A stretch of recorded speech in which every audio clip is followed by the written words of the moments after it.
Welcome to meeting number 74 of the House of Commons Standing Committee on Access to Information, Privacy and Ethics. Today's meeting is taking place in a hybrid format pursuant to the House Order of June 23rd, 2022, and therefore members can attend in person in the room and remotely using the Zoom application. Should any technical challenges arise, please advise me. Please note that we may need to suspend a few minutes as we need to ensure all members are able to participate fully. Pursuant to Standing Order 1083H and the motion adopted by the committee on Wednesday, December 7th, 2022, the committee is resuming its study of foreign interference and threats to the integrity of democratic institutions, intellectual property, and the Canadian state. In accordance with the committee's routine motion concerning connection tests for witnesses, I am informing the committee that all witnesses have completed the required connection tests in advance of the meeting. I would like to now welcome our witnesses for the first hour. As individuals, Dean Baxendale, Chief Executive Officer, China Democracy Foundation, and of Optimum Publishing International. We also have Dr. Thomas Juneau, Associate Professor, Graduate School of Public and International Affairs, University of Ottawa. And on Zoom, Mr. Andrew Mitrovica, Investigative Reporter. Mr. Baxendale, the floor is yours for a 5-minute opening statement. Bonjour et merci beaucoup. Hello, and thank you for inviting me. I hope to provide additional insights relevant to your investigation and understanding of foreign influence in Canadian elections and other spheres of Canadian society. Today I will speak with two hats. One is Optimum Publishing, CEO, which I published multiple books on human rights abuses by the Chinese Communist Party, espionage operations by the MSS and PLA, and triad organized crime and money laundering in Canada and other nations around the world. During this time, I've learned more than I ever wanted to know about foreign interference in Canadian affairs. The second is as CEO of the China Democracy Fund, whose mission is to defend free speech by academics, journalists who fall prey to the United Front's works, disinformation, and suppression operations in Canada and around the world. Countless people, from the Tibetans to the Uyghurs to people of Hong Kong, have been oppressed, murdered, and seen their culture erased by the CCP. I stand in solidarity with their right for freedom and democracy. I also stand as a defender of democracy here at home. Canada is at a crossroads. We will continue to remain willfully blind to Chinese infiltration into our elections, business, media, and academia.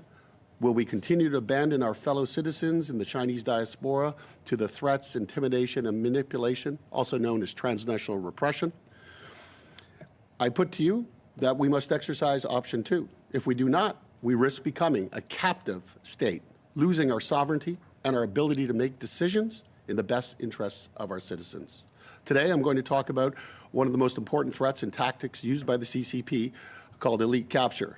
The co-opting of leading individuals and public figures to view the actions and goals of the CCP in a positive light, and to advance the pro-PRC positions within their spheres of influence. In some cases, these persons are bribed or blackmailed, but in most cases, they are simply flattered, supported in their careers, or befriended by CCP operatives or agents working on behalf of the United Front. Thus, they become witting or unwitting agents of the CCP.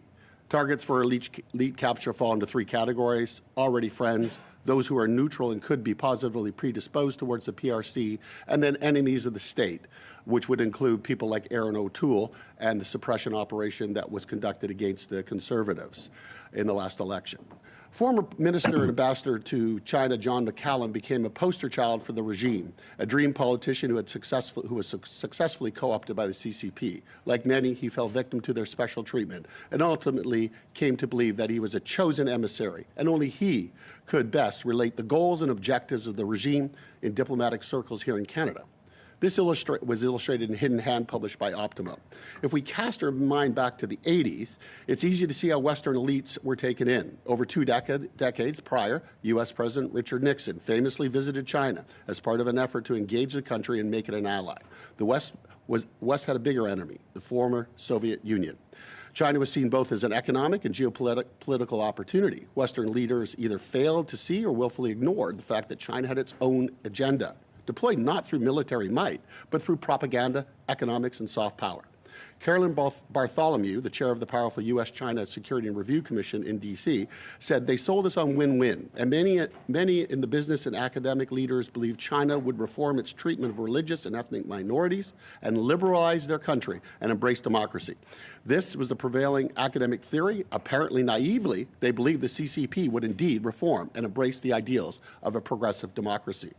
She expressed these publicly in a human rights panel that was hosted by MLI, Optimum, and the CDF in 21.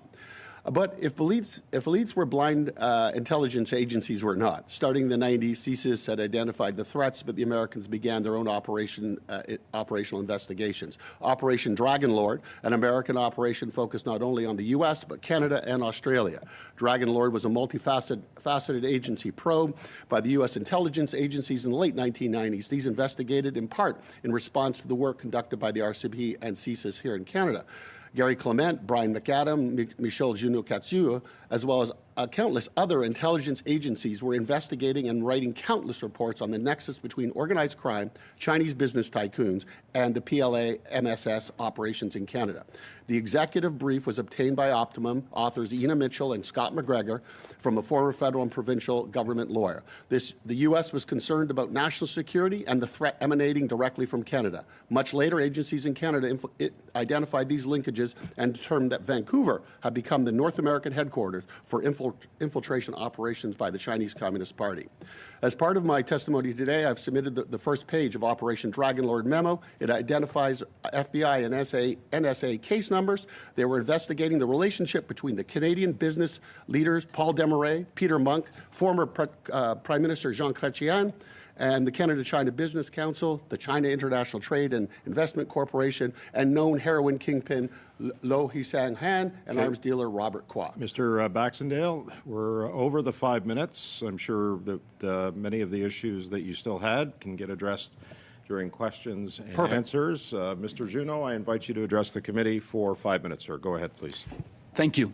So this is the third time in the past month that I appear before a House committee to discuss foreign interference. In each case, I focused my remarks not on the threat, but on possible solutions. My first time at PROC in May, I talked in general terms about how transparency in national security is or should be an essential part of our arsenal to counter foreign interference. My second time at PROC earlier this week, I proposed changes to the architecture and governance of national security in Canada to try to address the structural problems in the interface between intelligence and policy, through, for example, the establishment of a National Security Committee of Cabinet, a stronger role for the NSIA, and specific measures to enhance policy literacy in the intelligence community and intelligence literacy in the policy and political worlds. I also recommended that the government should launch a comprehensive public review of its national security policy. Given the nature of the important work of this committee, I hope in my brief remarks today to dig a bit deeper into some of the transparency issues surrounding national security. This is the focus of some of my academic work. I was also, from 2019 to 2022, the co-chair of the National Security Transparency Advisory Group, which is an independent body that advises the Deputy Minister of Public Safety and the broader intelligence community on how to enhance transparency. We produced 3 reports when I was there, and I think they can be relevant to some of your work. So my starting point, as it was at PROC 3 weeks ago, is that transparency is, or could be, if it were more properly leveraged, a crucial enabler of national security and one of our key assets in the fight against foreign interference. Let me focus quickly on 3 areas in which I think we could very specifically do better. First, given the nature of this committee's work, Canada's access to information system is broken and dysfunctional, and it fails to achieve its objectives. This has several negative implications broadly, but also including on the national security front. It prevents more informed public debate. Yet that would be essential to build national security literacy among Canadians, including parliamentarians. This is an essential component of the societal resilience that is our first line of defense against foreign interference and other threats. This dysfunctionality in the ETHI system is a symptom. It is illustrative of how the government at the political and bureaucratic worlds do not take transparency issues seriously enough. Second, Canada performs very poorly at the level of declassification. That means declassification of historical records, many of which remain locked up for decades for no valid reason. And more generally, as we discussed at PROC and elsewhere, we suffer from an epidemic of overclassification. Again, this acts as an important obstacle to raising awareness among Canadians, including, again, parliamentarians, and an obstacle to better informed public debate, both in terms of understanding the nature of the threats that we face, but also how to mitigate them. It is also, at a more operational level, a major problem inside government. It stymies and slows the flow of information, of crucial information. And again, this amounts to shooting ourselves in the foot because of our inability to enact reforms. Three, and last, there's a need to seriously rethink how the government communicates with Canadians through its public affairs apparatus. There is not enough of a culture of transparency in how this is done. The emphasis too often is on risk minimization. The result, more often than not, is meaningless speaking points, which often miss media deadlines. Again, this is a missed opportunity to better inform Canadians. It can even be counterproductive by feeding cynicism. This is a problem in general, but also from a national security perspective. Often the government communicates with Canadians directly, for example, through social media, but very often the government reaches Canadians through the media, which then plays the role of a transmission belt. By failing to provide the media with as much information as possible, quality information, not boilerplate, in a timely manner, we again miss an opportunity to raise the level of national security literacy. And in trying to counter foreign interference, we should include much more and better engagement with local and ethnic media, not just national media, to reach those vulnerable groups who are targets of foreign interference. We are far too shy in doing this. We should, for example, fight disinformation by flooding the marketplace of ideas with transparency. That is, again, our main advantage against autocracies, including China. Think about how the UK, I think, brilliantly used strategic disclosures of intelligence in the run-up to the war to the Russian invasion of Ukraine. This is a tool that we massively underuse. So to conclude, 2 points. Transparency is hard. It takes time, it takes human resources, it takes money, it takes effort. But if you think about it in pragmatic as opposed to abstract moral terms, it is an investment that pays off down the road, even if in the short term it is a burden. And second, to finish, change must come from the top. In the absence of political cover, in the absence of political support, the bureaucracy ultimately is limited in what it can do. Merci beaucoup. Thank you, Mr. Juneau. Right on time. Next, we're going to go to Mr. Mitrovica. You have 5 minutes, sir, to address the committee. Go ahead, please. Thank you. Good morning, bonjour. I have not agreed to appear here or at other committees to act as a proxy for any side in what it has devolved into a rabid partisan fixation for or against a public inquiry. Instead, I am here to raise an alarm and say something that might help you and Canadians navigate reports about Chinese interference, a matter that I once spent a lot of time reporting about as an investigative journalist. I'm also doing this in the faint hope that a few of you will actually hear what I have to say and then do something about it. I've been a reporter and writer for almost 40 years. For much of that time, I was an investigative reporter at CTV, CBC, The Globe and Mail, and Walrus magazine. I've written a lot about intelligence services. That work led to a book called Covert Entries, Spies, Lies, and Crimes Inside Canada's Secret Service. It is only one of 2 books of any consequence written about CSIS. My book exposed CSIS for its systemic laziness, nepotism, corruption, racism, lying, and law-breaking that you and other Canadians haven't heard or read much about lately. I am familiar with China's covert influence campaigns. I wrote a series of front-page stories about Chinese influence efforts throughout Canadian society while I was at the Globe and Mail in the late 1990s and early 20s. It's an old story. That reporting culminated in a story about a joint RCMP CSIS probe called Project Sidewinder. Sidewinder was intriguing for several reasons. Its central finding that the PRC was working with triads to infiltrate almost every aspect of Canadian life was so controversial that then CSIS Director Ward Elcock publicly dismissed the probe as in effect crap. A senior CSIS officer then ordered all copies of the report destroyed. A surviving copy of the report made its way to me and subsequently onto the Globe's front page. But here is where my reporting about much of the recent reporting about Chinese influence differ. Sidewinder included the names of a slew of well-known companies, organizations, and high-profile figures that the RCMP and CSIS believed had been compromised by the PRC. At the time, my editors and I agreed that it would be irresponsible to publish their identities, relying solely on a 23-page report, even if it was marked top secret.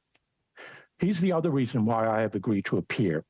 A kind of witch hunt-like hysteria is being ginned up by scoop-thirsty journalists and what is likely a handful of members of Canada's vast and largely unaccountable security intelligence structure. It's dangerous.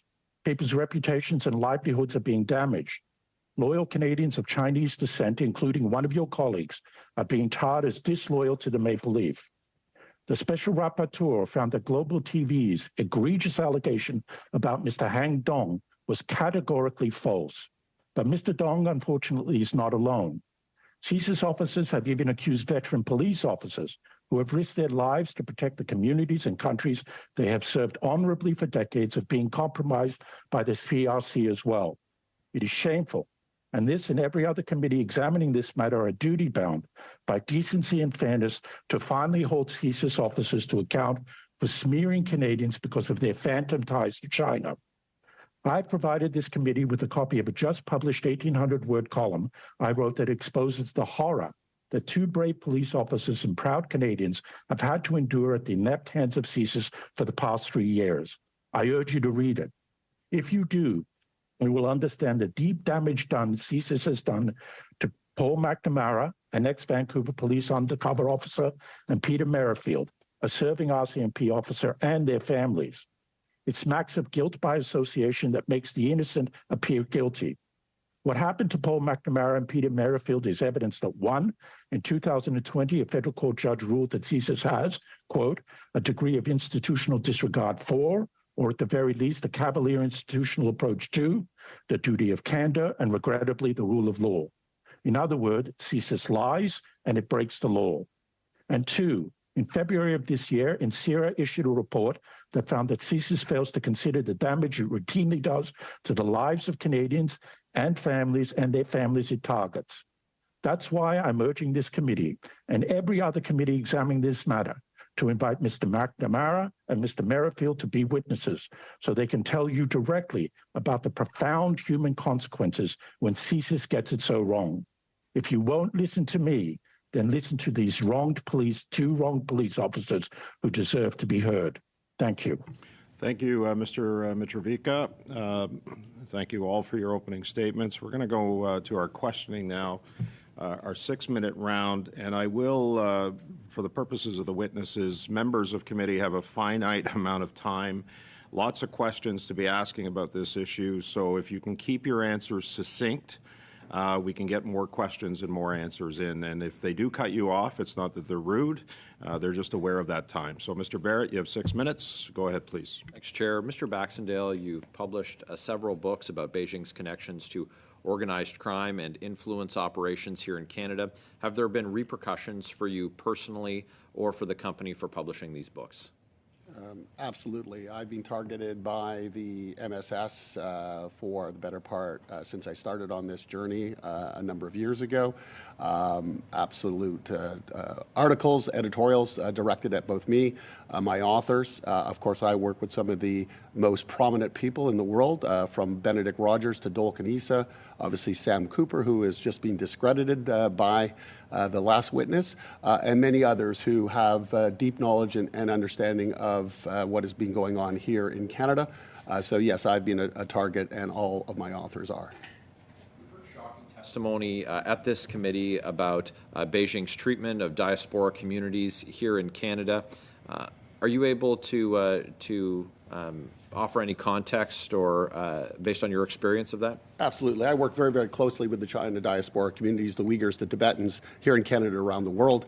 I know their stories. I've met with them. I've heard the horrors of deaths inside Xinjiang. I've heard of the disappearances of friends and family members in Hong Kong.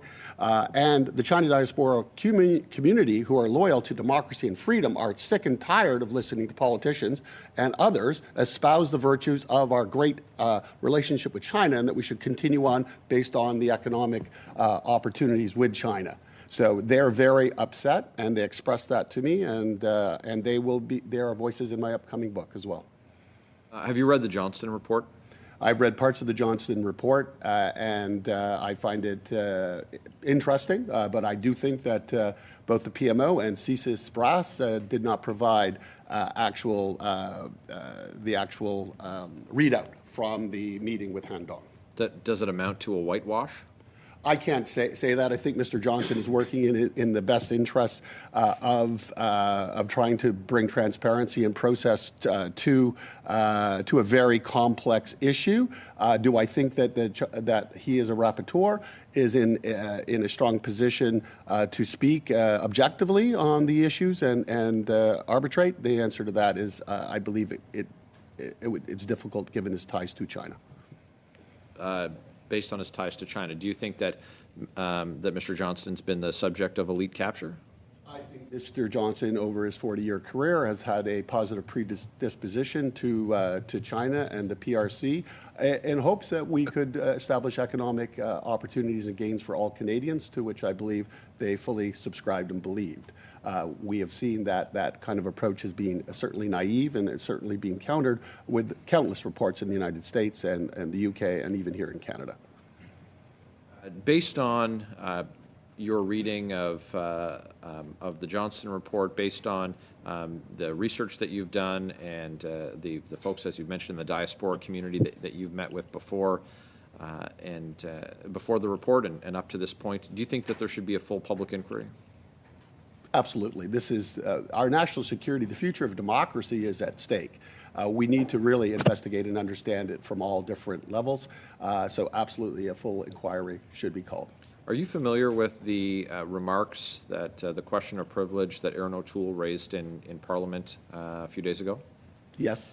And does that sound consistent? Does what he described sound consistent with how the United Front Work Department operates? 100%. I have countless cases and documents, both declassified information and reports that would support Mr. O'Toole's view.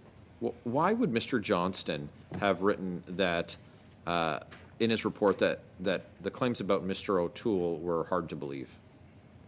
I think he's being given a set of information, a very small team. I don't think he was provided proper access to documents. I think that comment is clearly made based on that information that he's being given. And I think he has not had all of the information, nor did he actually call a number of witnesses that should have been called to testify and to provide them with a counter to what others are saying to him. Does the government's approach to this amount to a cover-up based on the type of information or the limited amount of information provided to the individual, the special advisor to the Prime Minister, Mr. Johnson? I think successive governments who have leveraged their relationship with the PRC to their own benefits, it's in everyone's vested interest not to disclose or to bring out, I think, and clean house with respect to this issue. I've got about 45 seconds left. Can you give us an example, or can you just elaborate with the time remaining on Beijing's influence operations here in Canada? Beijing's influence operations here in Canada are extensive. Obviously started in the 80s. We have, in the upcoming book, The Mosaic Effect, we chronicle the United Front's infiltration operations on the West Coast, which was ground zero. These include influencing of business leaders. Unfortunately, organized crime often is at the same table, brought in through the United Front, and they are take pictures with photo ops with every political party, and their influence operations are extensive. including into Jenny Kwan's office, which has been going on for over a decade, from my understanding. Thank you, Mr. Baxendale. Mr. Barrett, Ms. Hepner, you're next for 6 minutes. Go ahead, please. Thank you, Chair, and thank you to our witnesses for being here today. Mr. Mitrovica, we heard a little bit of, I think, disbelief or disagreement from Mr. Baxendale about your opening statement, and in particular, I think an author, Sam Cooper, and I understand he also had some visual reactions to your statements in the room. I'm wondering if you have a reaction to that. Well, I didn't discredit his reporting. His reporting discredited itself.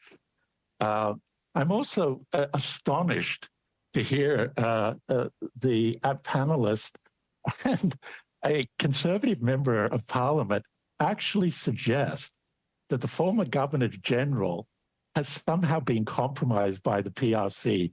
This is the kind of hysteria that I alluded to in my statement that is so dangerous to the reputations of loyal Canadians who have worked to serve their communities in this country. It is disgraceful.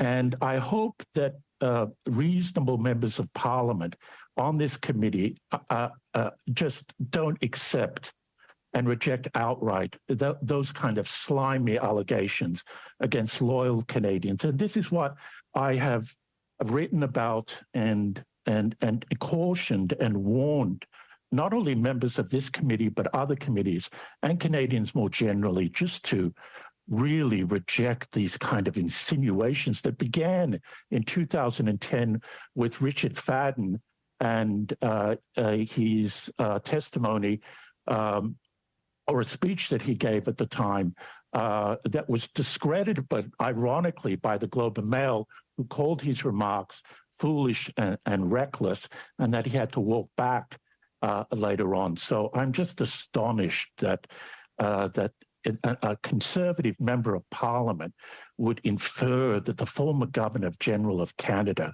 is somehow compromised by the PRC. This is the ugliness that this stuff is the gutter. It really is the gutter. You say ironically exposed by the Globe and Mail, and I expect that you're talking about many of your writings recently have been critical of media reports that have reported on foreign interference. You say, because a piece of paperwork churned out by an information officer with a CSIS badge is marked with any sort of security classification does not make it true. Would you explain to this committee maybe the difference between evidence and intelligence and why it's important to make that distinction? This is absolutely a crucial point that I have made before other committees, and hopefully that it will register with this committee as well. Intelligence officers produce information, and that information can be embellished, it can be edited, it cannot, it's oftentimes, and this is something that Mr. Johnson found in his report, it's not corroborated, and it can be twisted to create a narrative that leads to the kind of statements that the other panelists made, that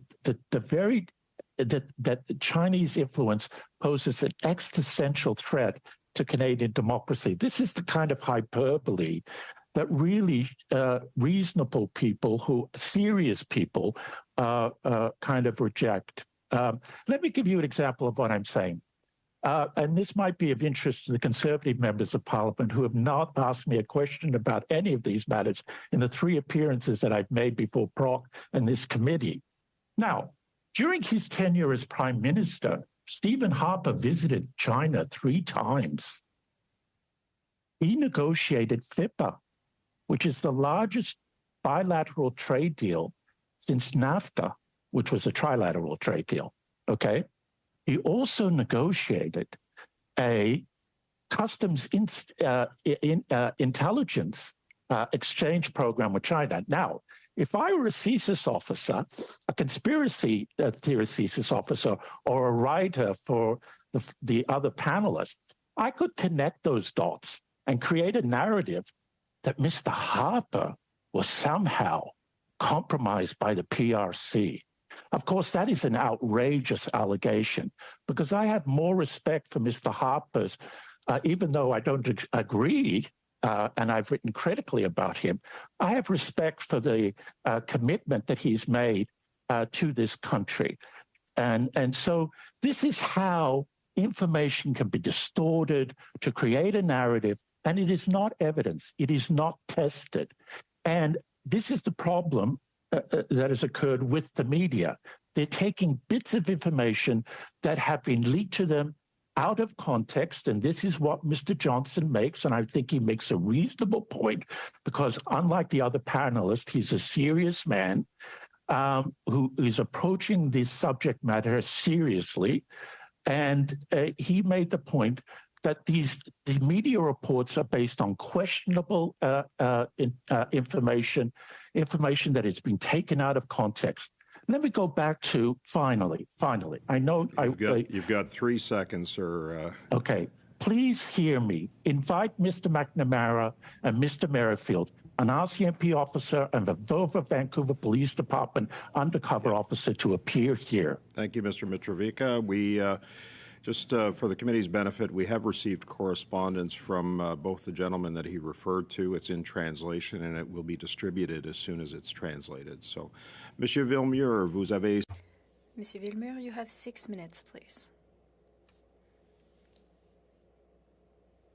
Thank you to all the witnesses. Mr. Baxendale,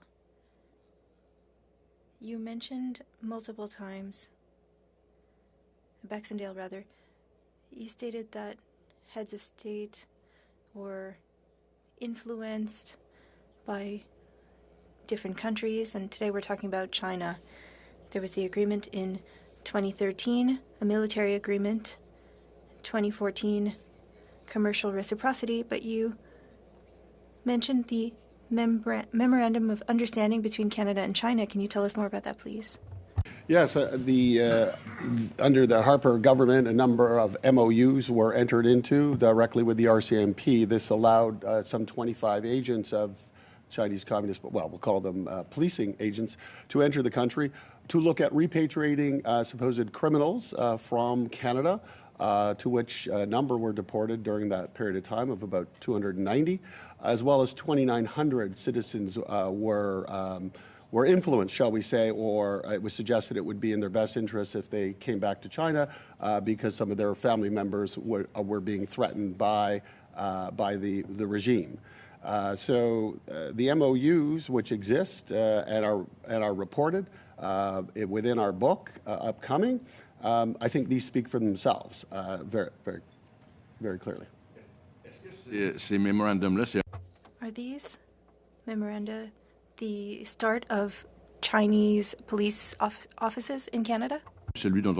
Or at least the one that we just talked about? Yes. So the operations for surveilling and suppressing the China diaspora community has been going on for the better part of two decades in a organized fashion.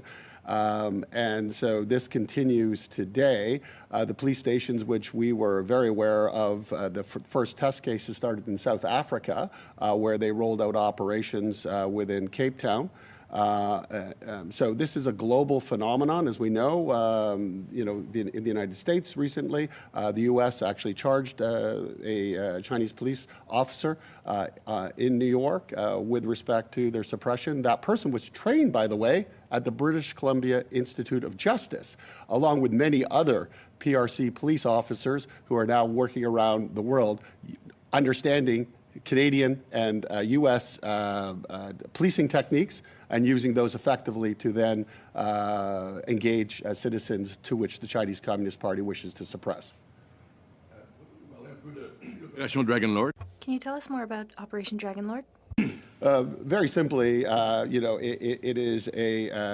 was a joint agency task force, according to the document that we have reviewed, and that Operation Dragon Lord sits within the repository of documents at the CIA. And I would encourage members here to look at talking to the American counterparts and actually seeing if they can actually get access to the Operation Dragon Lord report. So far, FOIAs for the report have been rebuffed, and I trust that's because there is sensitive information with respect to former business and political elite in the United States. I would like to clarify, though, that I'm not suggesting that Mr. Johnson is co-opted by the Chinese Communist Party. I'm simply, in the question and answering of the question, I suggested that Mr. Johnson is certainly positively predisposed, as were many of us, towards the Chinese Communist Party, including myself, for many years.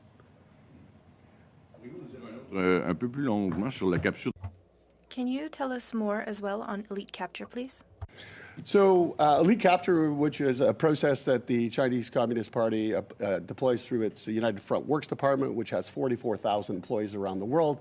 Operationally here in Canada is significant. These are through the friendship associations. Obviously, one could suggest that those individuals and those organizations are here to create cultural ties with Canada and to create harmonious relationships with all of us. I think this is indeed part of their operation. However, the United Front works in their disinformation, misinformation operations inside Canada. The PRC controls 56 or has effective control of 56 media outlets in the country.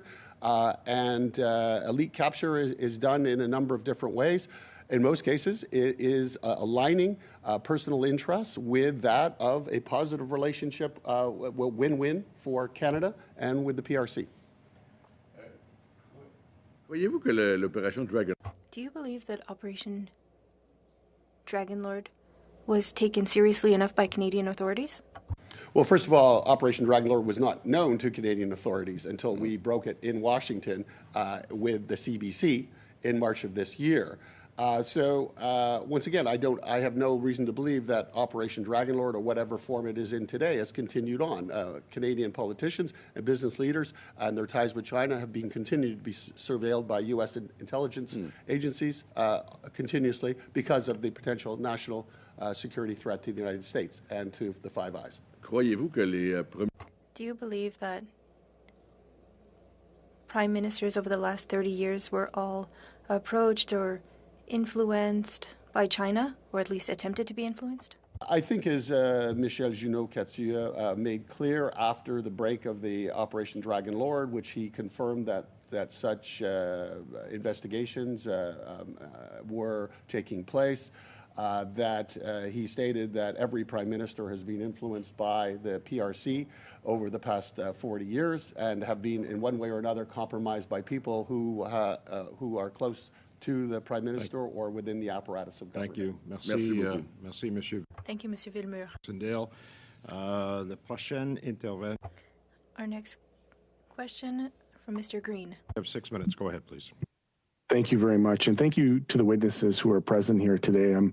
Like you, Professor Juneau, I also am interested in finding some solutions, and I know that you've provided that other committees, and I'm hopeful that we can get back to that space as a committee to be able to provide recommendation, hopefully to prevent any type of future instances like this occurring. So, Professor Juneau, you stated that after the 2016 U.S. election, that there was a fear that Canada needed to take the issue of foreign interference more seriously. Do you believe that Canada has adequately prioritized addressing foreign interference since then?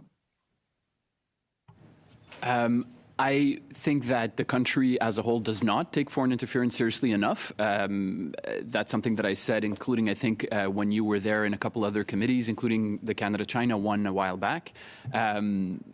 So, no, not seriously enough.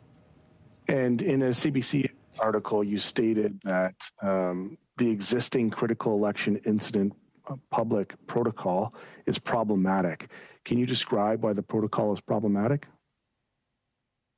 I don't recall saying that. Could you elaborate?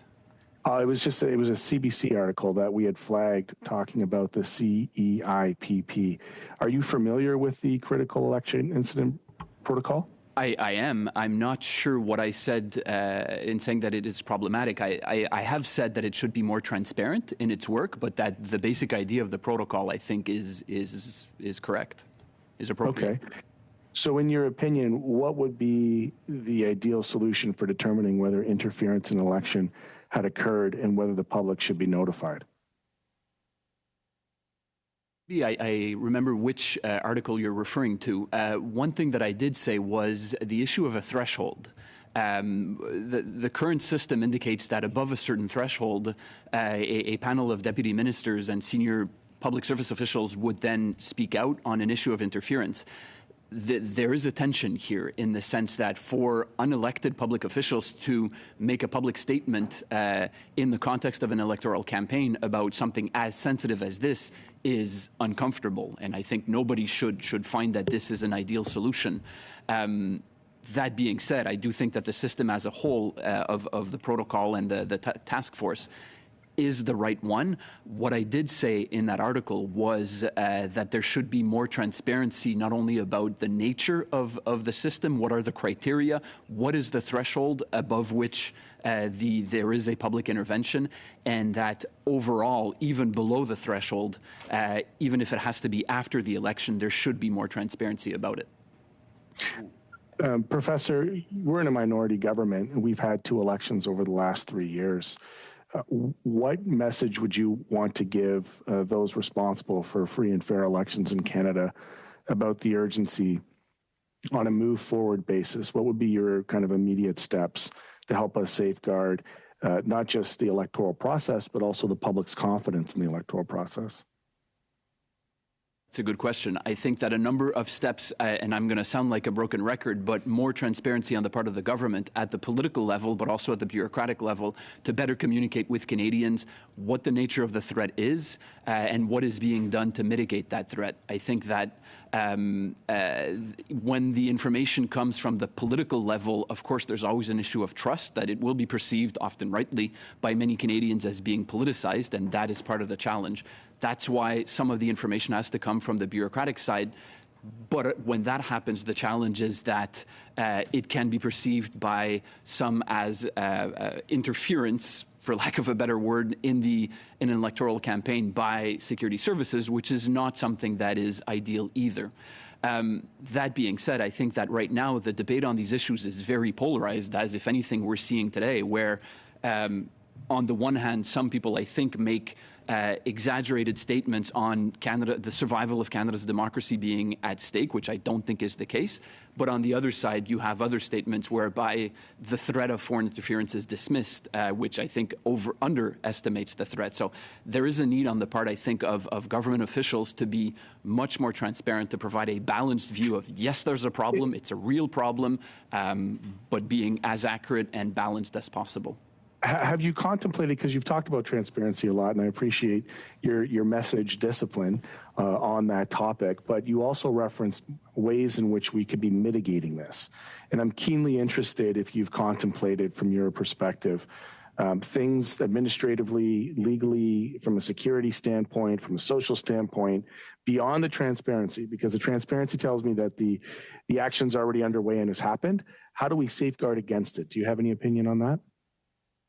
I would go back to some of the key points that I mentioned on Tuesday at PROC. I think there is a serious need for governance reform of the national security apparatus to be able to better deal with these threats, putting aside, as you said, the transparency dimension. We need a National Security Committee of Cabinet to focus high-level political debate on national security issues, which is not the case right now. We need a stronger bureaucratic apparatus to support that committee, which has to mean a stronger national security and intelligence advisor to the PM in PCO. We need reforms on the human resources level, which bores everybody out of their minds, but is essential because the human resource, the human capital dimension of all this is very challenging in the government right now. You're talking about recruitment and screening specifically? Every level. There are problems with recruitment, there are problems with retention, there are problems with security clearances, with massive backlogs, there are problems with career paths, and so on. Okay. Thank you very much. Thank you, Mr. Green. That concludes our first round. Second round's going to start. We'll get 5, 5, 2.5, 2.5. We're going to start with Mr. Baird, I understand. Après ça, on va aller Monsieur Gord. And then Mr. Gord. Between the two of you, go ahead. Thanks, Chair. Mr. Mitrovica talked about gutter comments, of which he's very well acquainted. He's written columns filled with disgusting anti-Semitic tropes. He's written columns including lies about Jews murdering Christian children in Europe, and he's compared the men and women who served in the IDF to being members of the mob. So I certainly didn't add him to the witness list today. I have no lessons to take from him, and I have no questions for him. I'll return the time to Mr. Gord, please. Thanks. Monsieur Gord, vous avez 4.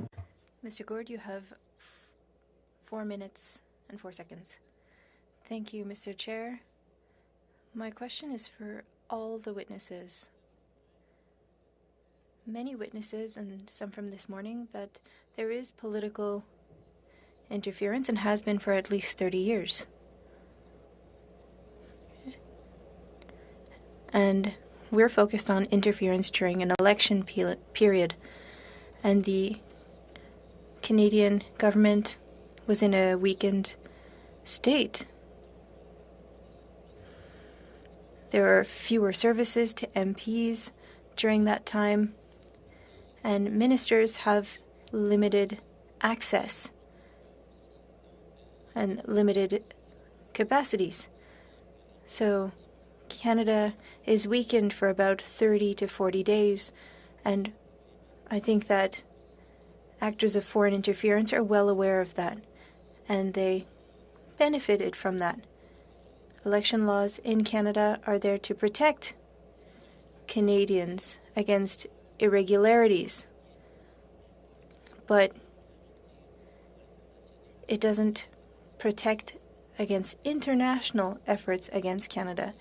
And in light of all of these weaknesses, and there's not necessarily a mechanism that allows Election Canada to stop an election, even if they're aware of interference, whether it be general or partial in certain ridings, even if they have proof. And in a short time frame, it's hard to prove that interference. It takes longer investigations, but in that period of 30 to 45 days, even if people think that there's interference, they can't prove it, and so Election Canada has to go on with the election. In your view, what mechanism could be implemented, knowing that there's almost certainly interference during an election period, in order to ensure that we have a fair process? Mr. Juneau? That's a very good question, and thank you for raising it here. The first thing to say, and I trust Mr. Judd and Mr. Rosenberg's reports on the work done during the last elections. The integrity of the elections were threatened. What can be done during an election campaign when it becomes very difficult for politicians to act? Well, that's, as we stated a little bit with Mr. Green, it's a very uncomfortable situation. We don't want politicians to have to speak publicly during an election campaign because it'll be perceived as being partisan, and rightfully so. And then there's the public service that is very uncomfortable with reacting publicly during a campaign. Where there's work to be done has to be the threshold. What will be the threshold that needs to be met? Where there would be a committee of deputy ministers and others who would act publicly. That threshold perhaps is too high right now. It needs to be lowered, but not too much, because then in that case there would be a public intervention that would be too frequent. And I'll repeat a little bit what was said earlier.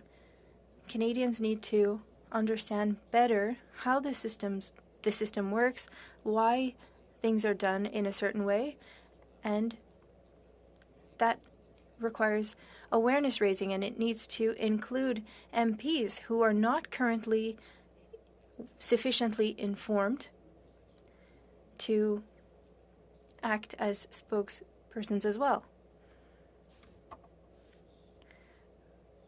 We have 3 seconds left, so perhaps at the next turn. And perhaps if the witnesses have anything to add, they can do it in writing. To Mr. Gord's question, please submit them to the committee. Next, we're going to go to Mr. Baines. You have 5 minutes, sir. Go ahead. Thank you, Mr. Chair, and thank you to our witnesses for joining us today for this very important study. To Monsieur Juneau, when you appeared before PROC, you identified challenges in recruitment and retention, and I believe you mentioned it towards the end there in one of my colleagues' questions. For Canada's security agencies. We also heard from other witnesses before that in previous testimony that CSIS does a poor job of recruiting and recruiting diverse people from diverse diasporas within Canada. So what do you believe are the root challenges of or causes of these challenges? Is there a culture factor that we need to consider? And we've heard about racism and things like that you've also mentioned. Thank you for your question. Just as a preamble, if you are interested in that, I would recommend 2 sources that are especially interesting and that go very much in depth on these issues.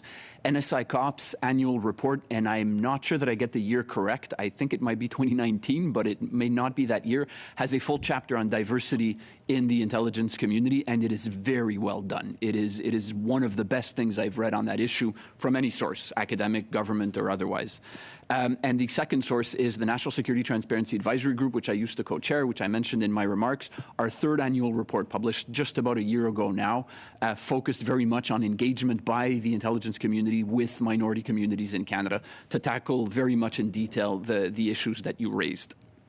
I want to emphasize that debates on diversity in the intelligence and national security community have become very politicized, like a lot of other debates, and are often viewed in these terms. But I think, and I understand why that's the case, but diversity in the intelligence community, in the armed forces for that matter, has to be viewed in operational and pragmatic terms, whereby it's an operational necessity. And when these services are not diverse, they shoot themselves in the foot.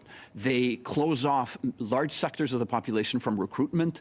They are not able to achieve certain functions, whether it's civil-military relations on the military side, gaining information and recruiting human sources in certain communities on the intelligence side, and so on. It is mission critical to be diverse for these organizations. And today, I think they are doing a much better job, CSIS, RCMP, CBSA, than they were 10 years ago, 20 years ago, when the situation was abysmal. But there is still a lot of progress to do. That progress is unequal. CSC is ahead, I think, of several others. RCMP, CBSA have more catching up to do. How to improve that? Engagement. They need to go out there with effective engagement units that are able to reach out to Chinese Canadian, Iranian Canadian, Indian Canadian, Saudi Canadian communities, build trust, open channels of communication, not only to get information on threats, to communicate information on how to mitigate those threats, but also by building that trust, by building that brand, to be able to better recruit, because all these things are connected. Mr. Baines, may I answer that question that you've raised? Sure, go ahead. Thank you. Mr. Juneau talks in the abstract. I've spoken to intelligence officers, many intelligence officers at CSIS directly. I'll tell you why they're having trouble recruiting and retaining CSIS officers. The job is stupefyingly boring. Okay, that's the fact of it. You enter CSIS with this impression that you're going to be doing counterintelligence, counterterrorism, and you spend the first perhaps 2 or 3 years doing security clearance reviews after security clearance reviews, and after a while it becomes mind-numbing. Okay, that's just the fact on the ground. Professor Juneau can go on and on and on about the abstract. I'm talking to you, having talked to many CSIS officers. Thank you, Mr. Mitrovica. I don't mean to cut you off. I have one more question. We have limited time. So going back to Monsieur Juneau for one more, back in March, in the CBC, you stated that Canada already does a fair bit to counter foreign interference.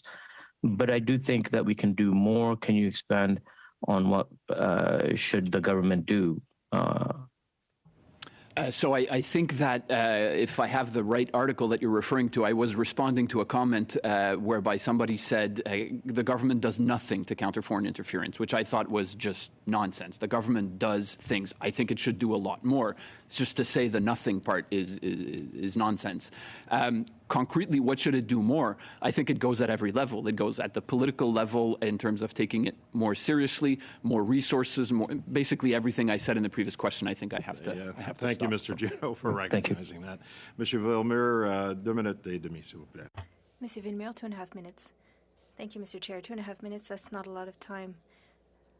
I want to confirm something with Mr. Baxendale before going to you, Mr. Juneau. You mentioned that there are Canadian citizens that were forcefully repatriated to China. Is that the case? That is absolutely the case. Okay, merci beaucoup. Thank you very much. Mr. Juneau, we talk a lot about transparency because things are obscure and it's used to hide certain things. We heard in this committee the need for declassification of many documents. But I would like to know, how can we facilitate Canadians' understanding of the current situation? Because there are a lot of things circulating, and they're very vast. So what would your recommendations be to better inform Canadians? Thank you for your question. This is something that interests me. I think that one of the biggest problems that we have in Canada is collective literacy on national security, and it's low, which can be good. It has to do with our safe geographical position. That's a bit of a luxury, but with threats developing against Canada by China, other countries, cyber security issues, cyber espionage, we have work to do. But that low literacy level makes public debate more difficult and means that there's not enough public pressure to change things. How to improve the situation? There needs to be more transparency. As I've stated, there needs to be more engagement with the media, and I really want to focus on this.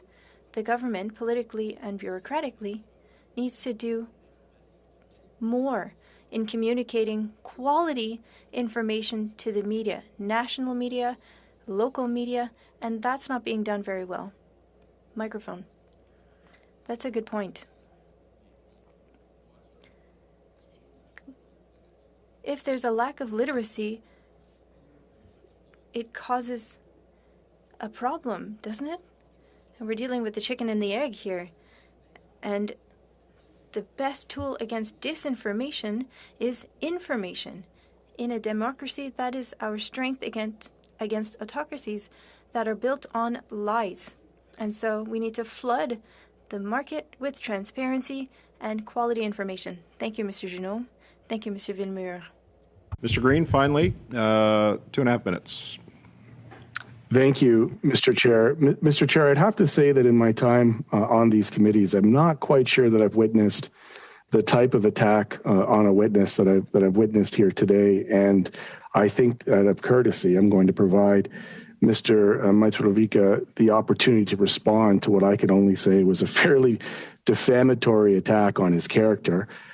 So I will use my time to allow the witness to respond to that from the defamatory attack from the Conservative member, if he so chooses.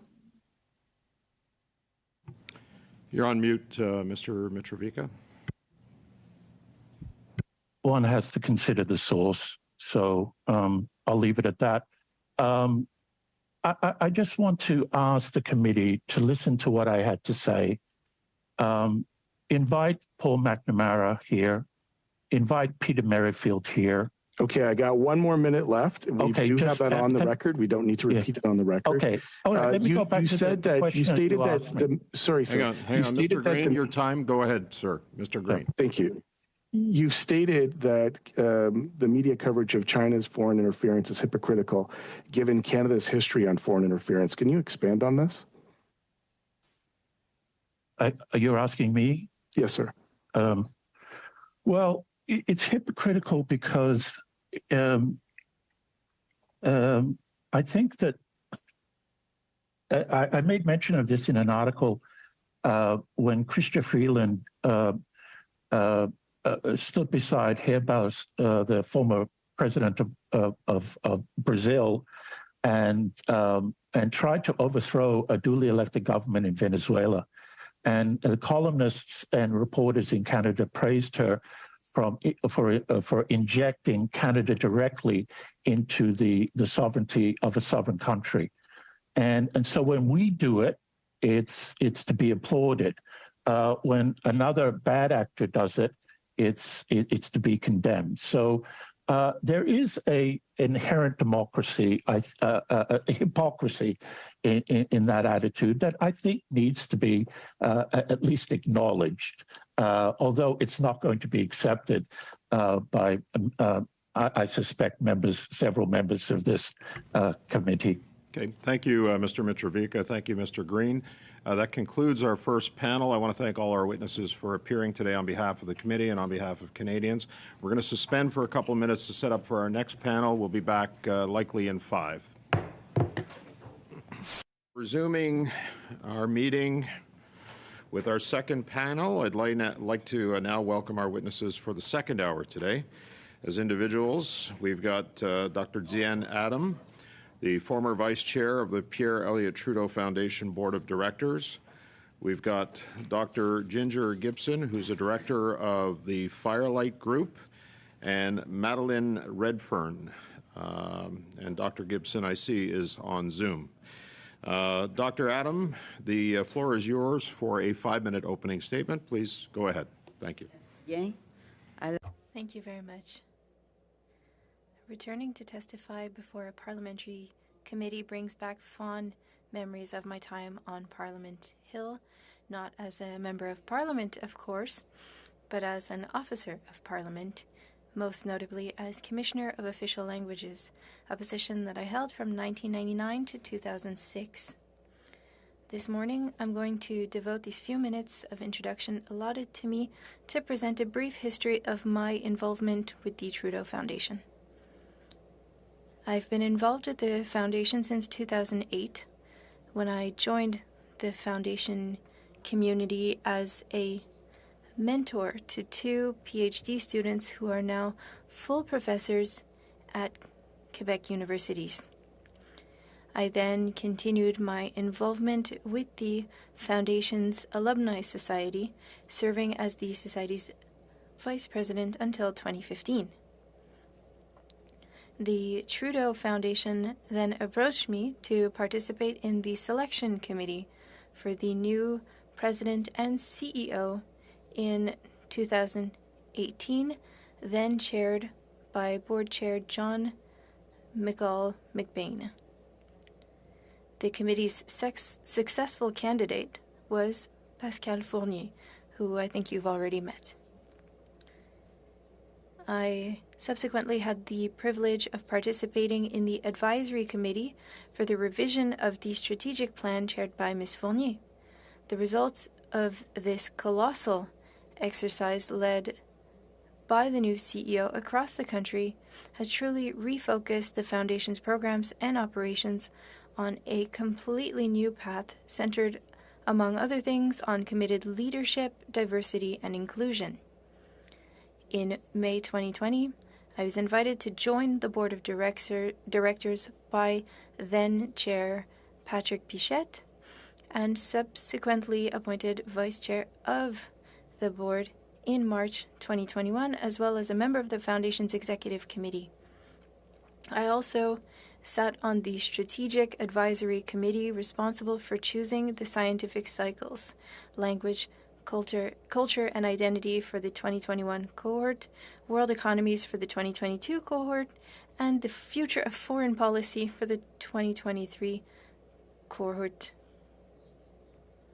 And more recently, on the governance committee responsible for policies and sound governance. I also sat on the selection committee for mentors and fellows for 2022 and 2023. So that's a brief summary of my involvement with the Foundation, the Pierre-Elliott Trudeau Foundation, over the past 15 years. In closing, I would like to emphasize that I fully support the mission and values of this foundation, particularly since the transformation of the programs and management policies developed under the remarkable leadership of Ms. Pascale Fournier. And I'm sorry that a governance crisis led to her abrupt departure and that of the Director of Finance, as well as my resignation from the Board of Directors and those of 7 other fellow board members. I remain, however, a member of the Pierre-Elliott Trudeau Foundation community by virtue of my status as a former mentor. Thank you for your attention, and I remain available to answer any questions you may have to the best of my knowledge on the subject currently under study by your committee. Thank you. Thank you for your opening remarks, Dr. Adam. La prochaine, Dr. Gibson, on Zoom. Dr. Gibson, you have 5 minutes to address the committee. Please go ahead. Thank you, everyone. And I'm coming to you this morning from Treaty 6 territory. My name is Dr. Ginger Gibson. I just want to, just as my colleague just did, give you some context for who I am. I was very fortunate to be a scholar in 2003. So I was selected by the Trudeau Foundation as a scholar to complete my PhD doctoral research. I completed that, and then years later, I became a director. I was offered, requested to become a director and a board member, and I served on the Trudeau Foundation as a board member and a director for 3 years. I apologize for not being there in person today. I had a loss in the family this week, and with existing commitments and that loss, it made it impossible for me to travel. I mean, no disrespect. I'm very grateful to be called and eager for your questions. I hold the Trudeau Foundation in the highest respect. I have served on 2 committees.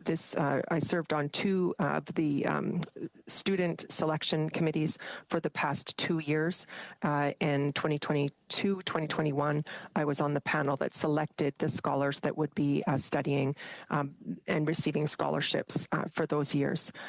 During my time at the foundation, for all of the years that I was there, from 2020 to 2023, I worked alongside the other directors, and I observed the work of Dr. Fournier, who you've of course seen, and I hold her in the highest respect. Her Dr. work Gibson, was. I apologize. You're just going to have to move the mic up a little bit. We're just a little bit more. No, it's got to go up. There, you should be okay there. That's where the test. Thank you. That's where the test took place. Okay, how's that? It should be better. Okay. So I did stop your time. You've got 3.5 minutes. Go ahead, please. Thank you.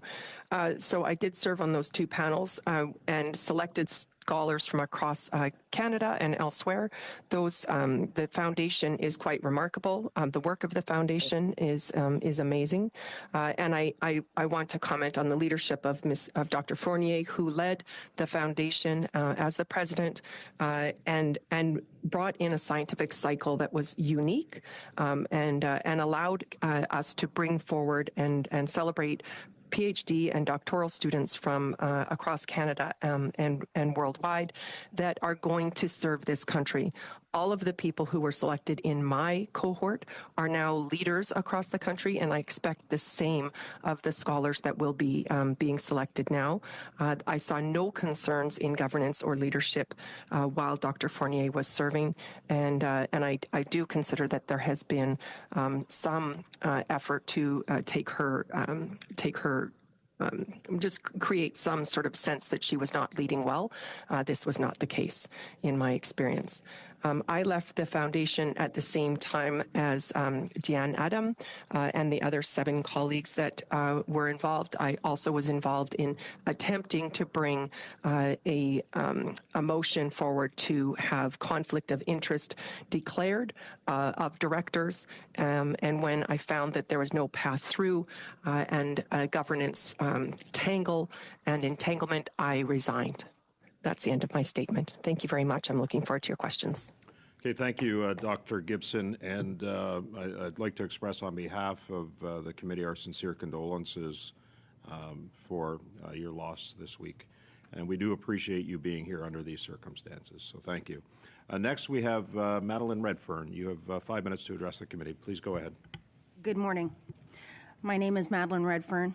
I am an Inuk from South Baffin region of Nunavut. My work, past and present, is quite varied, stemming from business, law, politics, non-governmental organizations, both at the national, regional, and local level. That includes the Inspired Board, the Canadian Alliance to End Homelessness, previously on the Pierre-Elliott Trudeau Foundation, and the Canadian Association of Innovation, Canadian Arctic Innovation Association, the Inuit Business Council, and more. Canada's national security matters. Our democratic institutions matter. My journey into security issues truly began when I was the mayor for Iqaluit. I did 2 terms for my Nunavut's capital city, and while I was mayor, I was confronted with a lot of security issues on a municipal, territorial, and national level. Security is a multi-layered issue in Canada's Arctic. For us Northerners, security issues is not just military or even just democracy. We have military infrastructure such as the forward operating location and military personnel in our communities. Within my first year as mayor, Telesat satellite went down. In Iqaluit and the entire northern part of Canada, from Yukon, Northwest Territories, Nunavut, and the northern parts of the provinces from British Columbia, Alberta, Manitoba, Ontario, and Quebec, had no telecommunications services. No one could call in, no one could call out, internet was down, you couldn't pay for your groceries, gas, you couldn't go to the bank, you couldn't get money from the ATMs. Planes were grounded, except the few that had to, of course, fly due to medical reasons. Weeks prior to that, I had just read a report that stated that Canada's northern telecommunication systems was at risk and that the situation was so dire as it was deemed critical. Thankfully, Anuk F2 was able to be brought back online within 22 hours, but it heightened how vulnerable we are in the north when it comes to telecommunications. In our communities, we are also dealing with energy insecurity. Several of our power generations are well past their 40-year operating life. As mayor, my community faced regular power outages and power prices increased by 30% in those 2 years of my first term. The generators in some of our Nunavut communities have failed or been completely lost due to fire. In the dead of winter, where temperatures can go down to -50.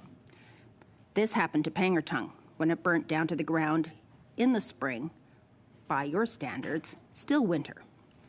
In Nunavut, we're dealing with over 80% of our water infrastructure in poor to bad condition, so much so that our communities cannot build the much needed housing or other buildings until the water systems are fixed or replaced.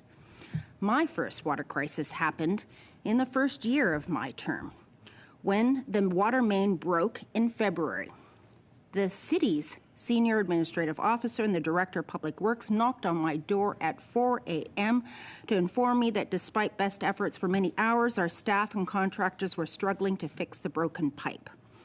They were standing in rushing wastewater in extremely cold temperatures, trying desperately to fix the pipe and save our precious water, since we rely on a small nearby lake for our water reservoir, and the water that we have in that lake in November has to last the entire winter and spring. Iqaluit is now in its 6th year of a local state of emergency because of the lack of inadequate water, and we're watching and living the collapse of our existing water infrastructure with continuous pipe breakages. Only 2 years ago, the city also faced an additional local state of emergency when our water was contaminated by fuel and the military was called in to assist. Our northern leaders must deal with security issues from the local level to the national level. That's part of the work we do. You learn quickly to adopt a security mindset. I established a pretty good relationship with the police force, the Canadian Rangers, and the military, including Joint Task Force North. I had to scale up my knowledge on disaster risk prevention and response. Most of our vulnerabilities and security threats come from inadequate government policies and the lack of appropriate investments in our community's infrastructure. What I also learned is this type and kind of infrastructure we need is the same of what is needed in the mines and by our military: telecommunications, energy, and transportation. I have made it my life's work to work on the intersection of sustainable development and security in the Arctic region, and to understand that transformative potential of new technologies. Unfortunately, too often, government policies, programs, and investment decisions for decades have contributed to our very real vulnerabilities, not just with respect to infrastructure, but also our economic vulnerabilities. Ms. Redfern, we're 40 seconds over 5. I've given you extra time because the other witnesses were short. Can you conclude? I will conclude. As mayor, I was offered free trips to China. I saw other Canadian leaders, business people, Indigenous municipal leaders take those free trips. I'm concerned about the dependence and implications of foreign investment, especially in critical infrastructure and critical mines.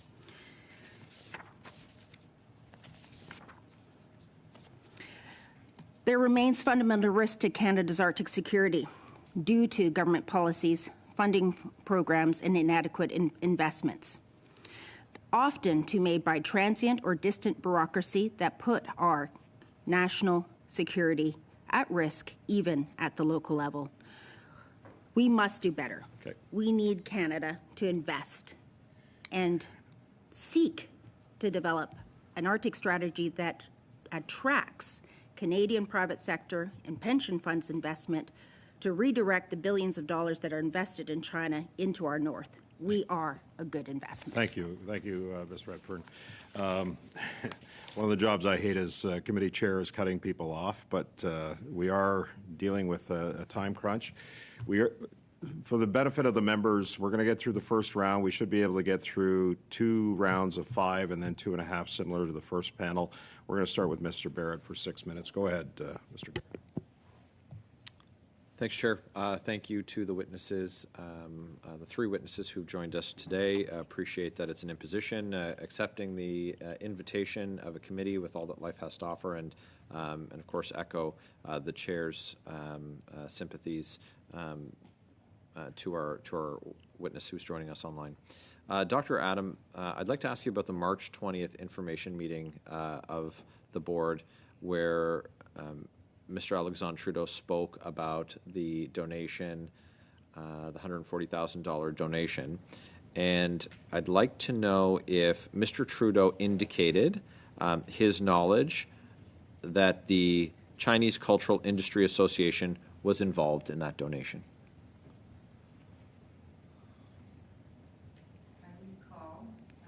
To, go back in time, but I do recall that he did speak to the fact that he was directly involved in that particular donation, and that he was aware of the implication of this association, but also the donors, because we had proof of that in the sense that there were photos of him with the particular donors. So that's what I can recall from that time. Do you recall why there was a strong reaction to that? Well, first of all, I can speak for myself. I think that's the best, because we were online, which is difficult to see the reactions, as you know. But I remember that, first of all, we had questions. I had questions as to why Mr. Trudeau signed the particular donation, because, in fact, it would have been normally, according to that policy, would be the CFO that should have done that. Let's say it was too close for comfort, in the sense that already we have the name of Trudeau in our foundation, even though it's public funds, even though it's this foundation is not partisan. But, our current Prime Minister being also a son of Pierre-Elliott Trudeau, and Alexandre also, in a context like that, I felt that we were in a situation where we had to mitigate the risk because it's not the best position to be for a foundation to be perceived, as having issues like links with the political or the government. So I felt personally uncomfortable with that. The existence of any recordings that contextualized fallout from this event that any members of the board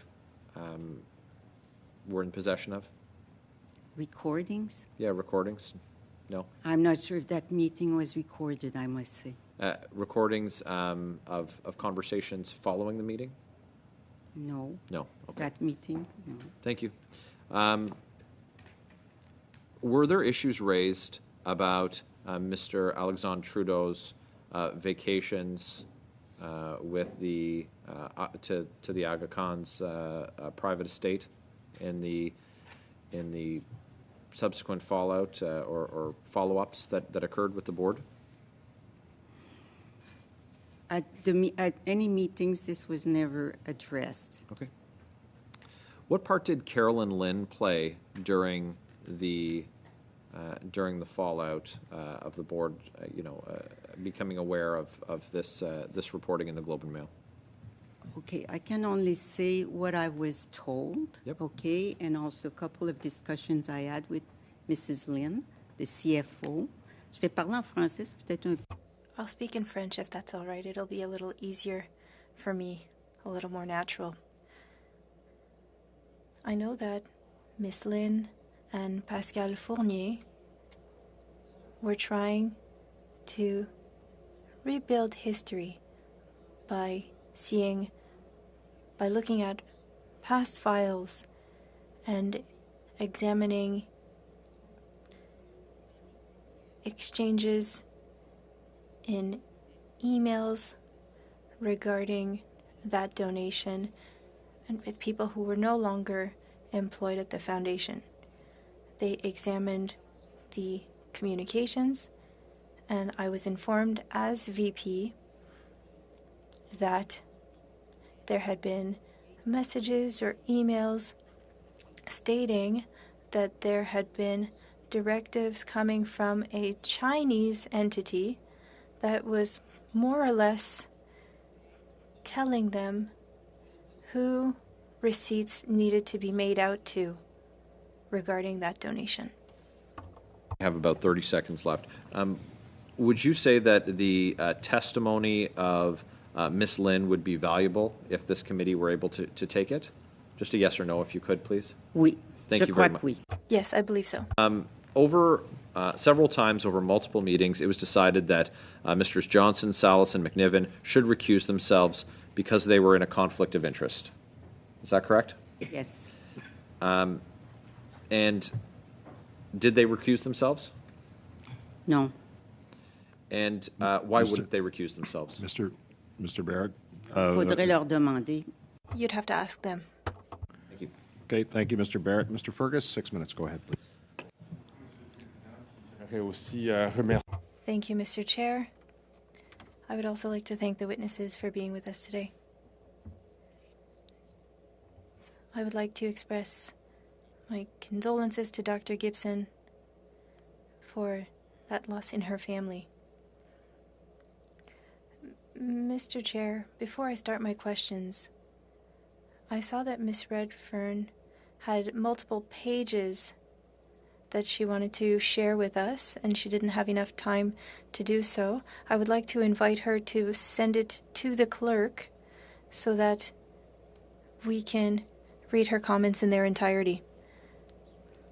Thank you for that.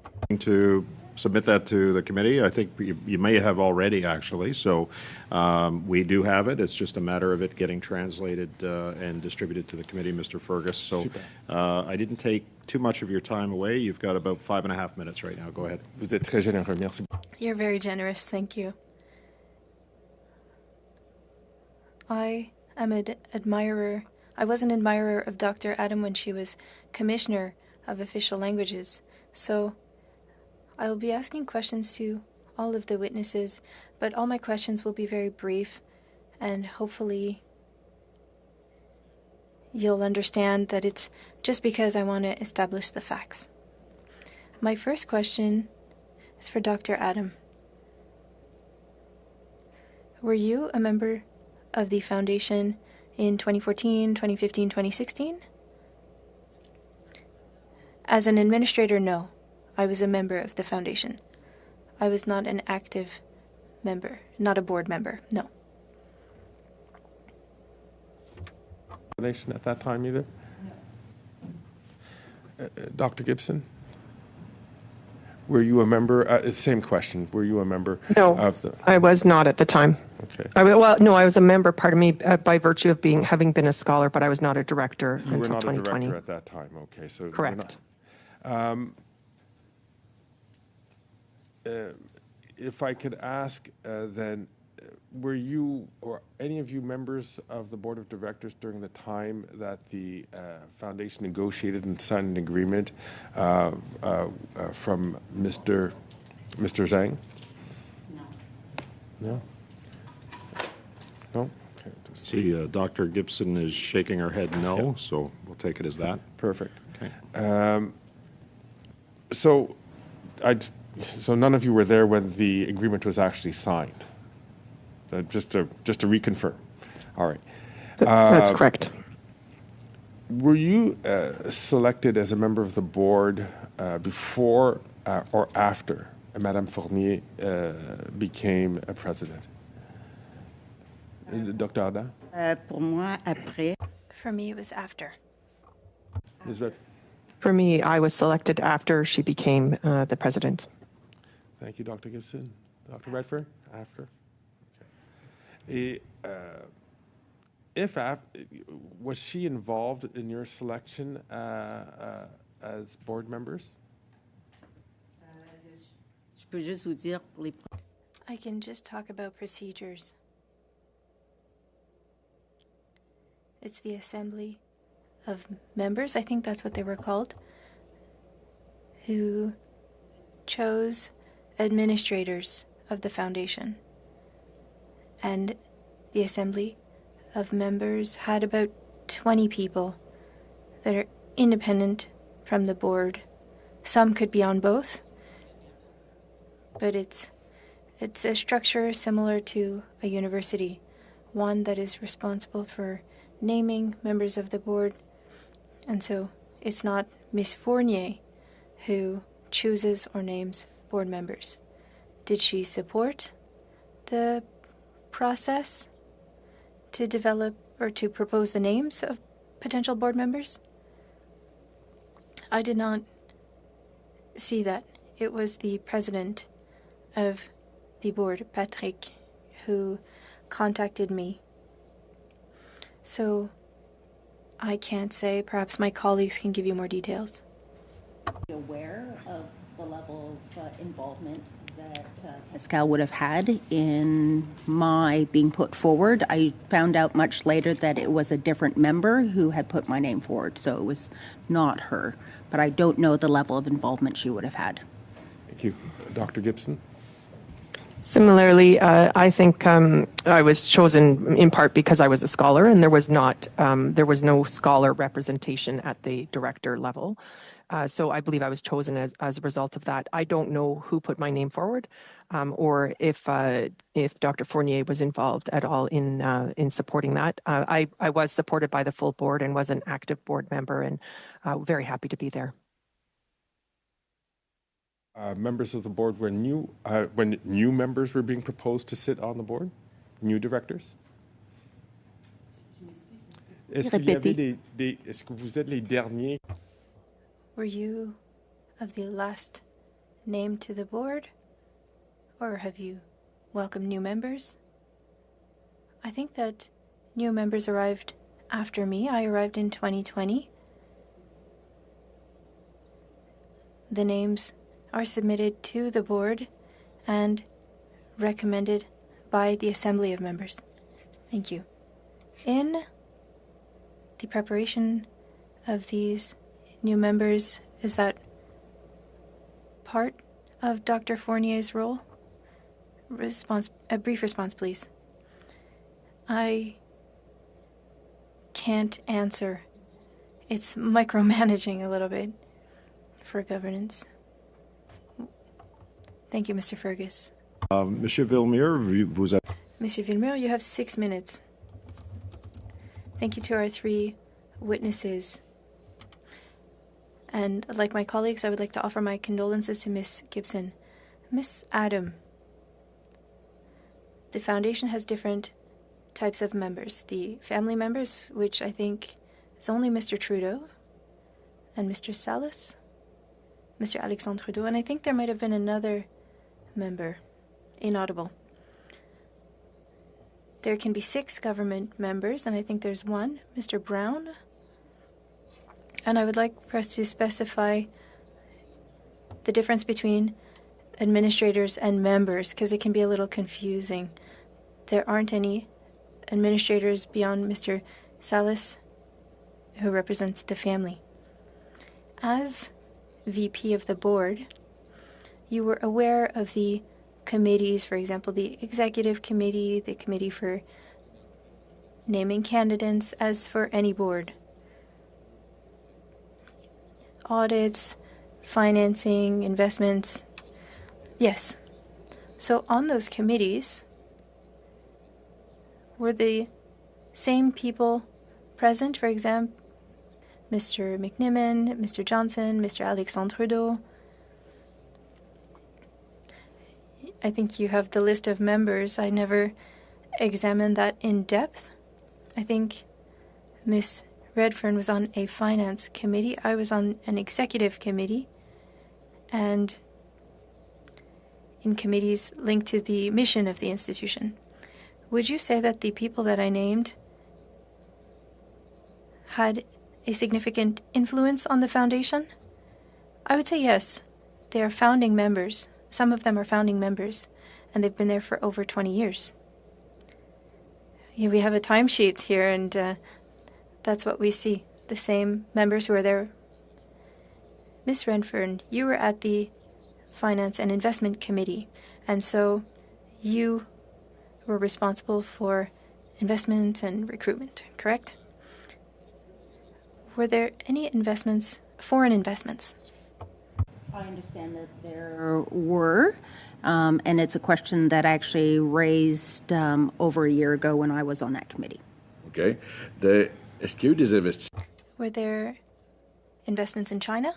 That is the question that I asked, and I got a response that we did have 2 Chinese company investments that represented 0.07% of the total investments. Mm-hmm. And the... When you wanted to know more on foreign investments, did they work with you or did they make things difficult for you?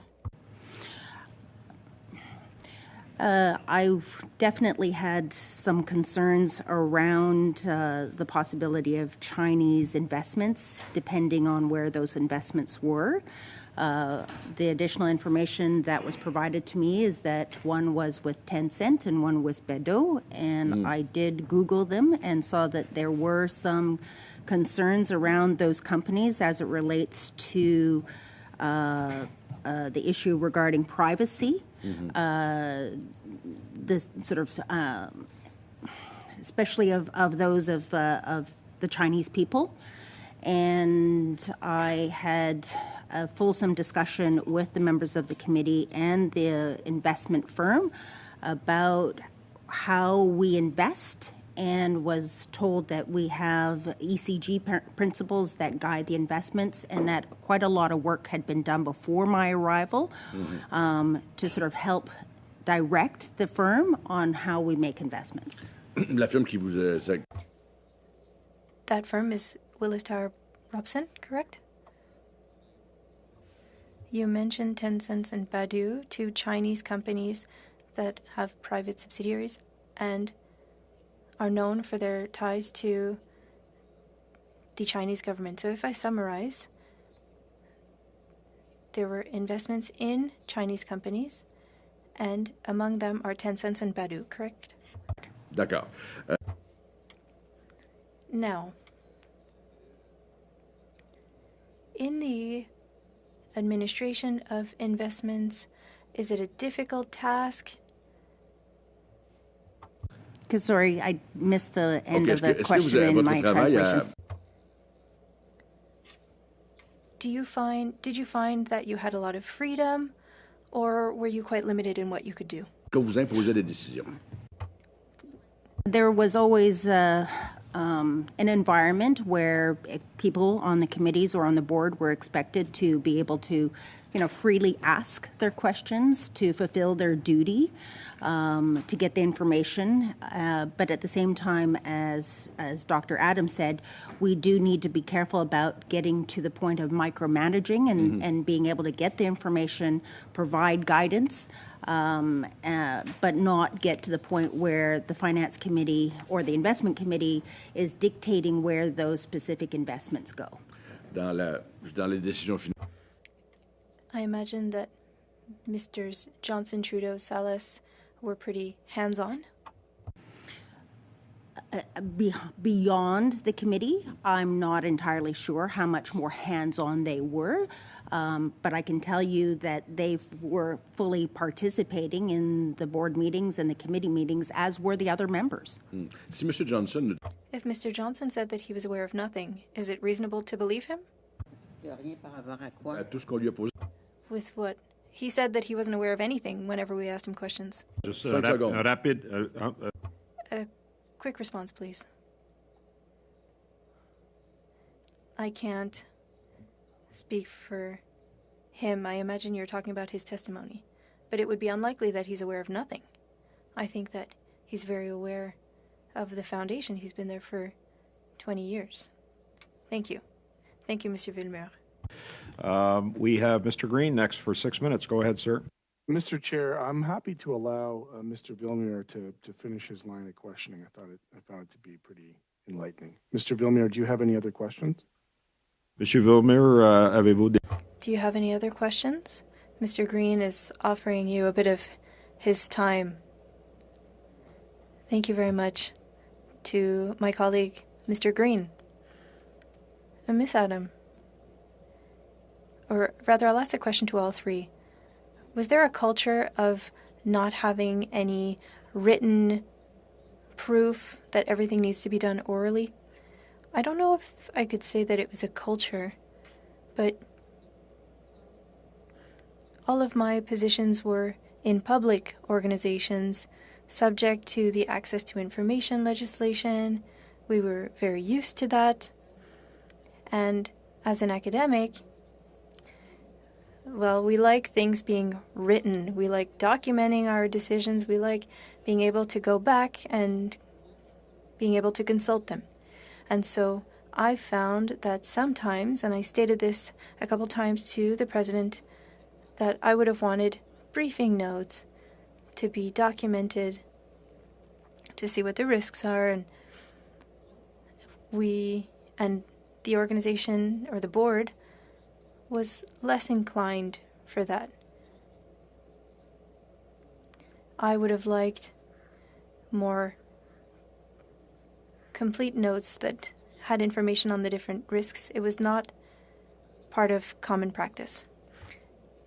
And in my questions, I will be focusing on management and not the files. Is it possible that minutes were lost or edited? I couldn't say. I couldn't say.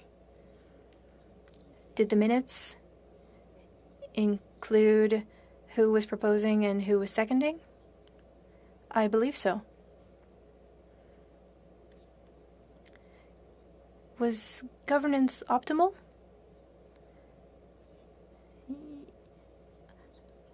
I can try to answer, but I wouldn't mind if my colleagues were offered the opportunity. Ms. Redfern? On many different boards over the last 30 years, I was satisfied with the level of governance on the Pierre-Elliott Trudeau Foundation until we hit that crisis a couple months ago.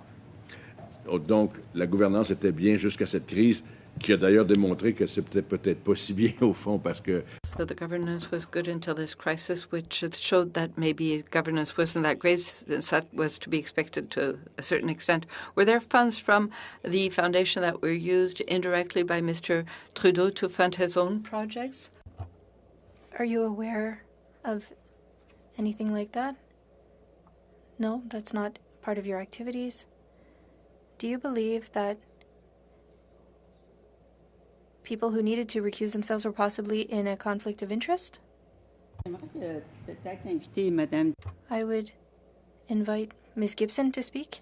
Yes, I forgot because she was online.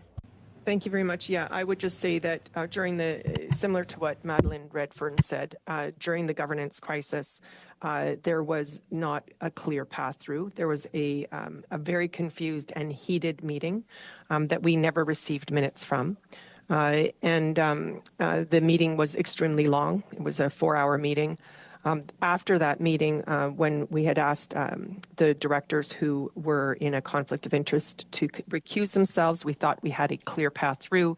There was a flood of emails, and those emails came from a group of people, a number of people who at every turn, they struck down the path forward. So there was the suggestion that there be a lawyer be retained to advise. That was agreed on, but then the lawyer's background was called into question. Then there was a suggestion that there be that the folks that had been involved in the years in question recuse themselves. There was a flurry of emails about that. Then there was in-depth edits to motions that I put forward. All of this was a very heavy effort in the context of virtual communication. There was a boxing in of movement forward, and not a clear path for all of the directors to move collectively through.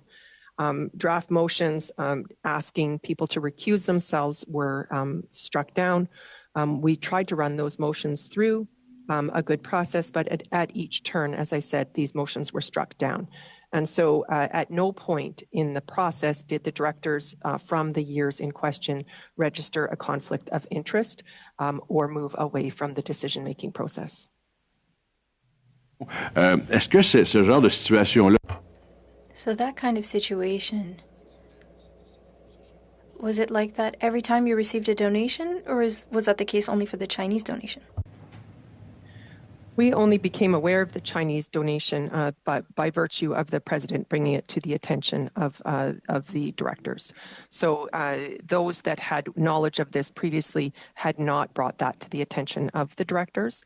And so the answer is that we weren't aware of it, and we shouldn't have been aware of individual donations like that. We were aware of them collectively, and the finance committee would have been looking at the nature of individual donations. But at the broader director level, we were not looking specifically at those sorts of matters.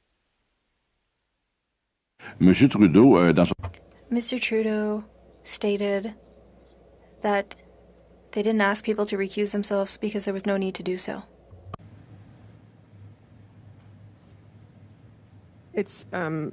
He wasn't involved. Monsieur Trudeau was not involved in the questions at the director level. There was motions asking directors to recuse themselves. So that's in fact, he was not involved in that level of governance, but it is in fact incorrect.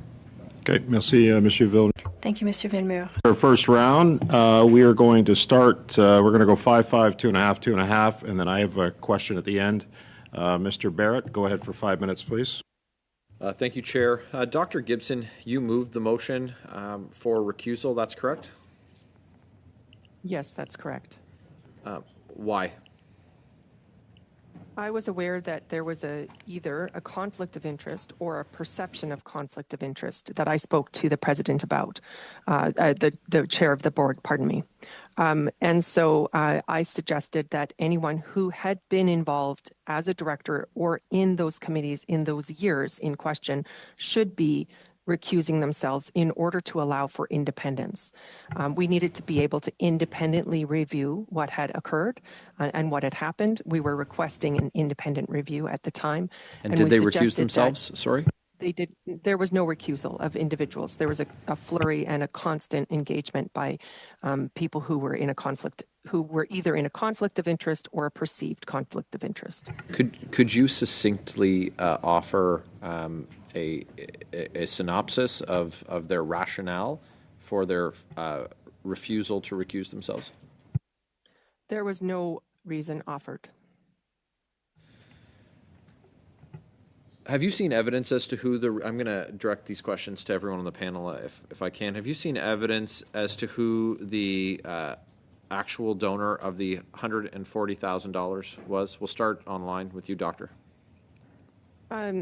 Just what was available in the Globe and Mail, and then what was said in meetings. So I think that's been clearly discussed at this committee level. Okay, Dr. Adam. C'est que there was always some confusion surrounding who were really the real donors, and that was part of the issue that we wanted to be audited, independently. Okay, thank you. And you nodded in agreement, Ms. Redfern?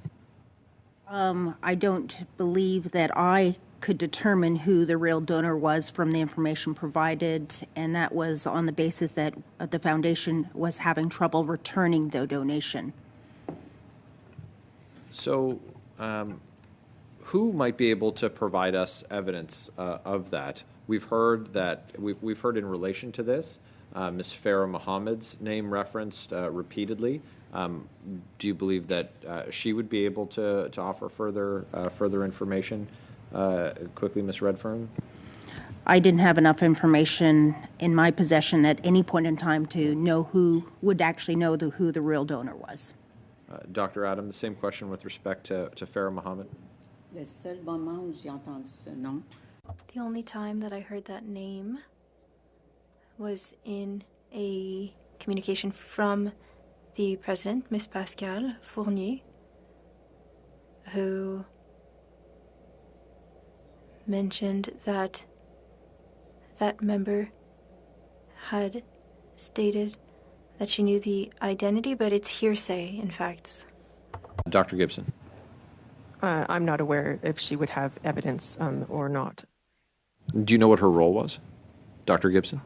I do not. I believe that the CFO could be a good witness. The former CFO, Carolyn Lynn, could be a good witness on this, but she would have been looking back. She would not have been there at the time of the donation. I'm going to ask each of the witnesses a yes or no question. Do you have additional documents that might assist us in our study, Dr. Gibson?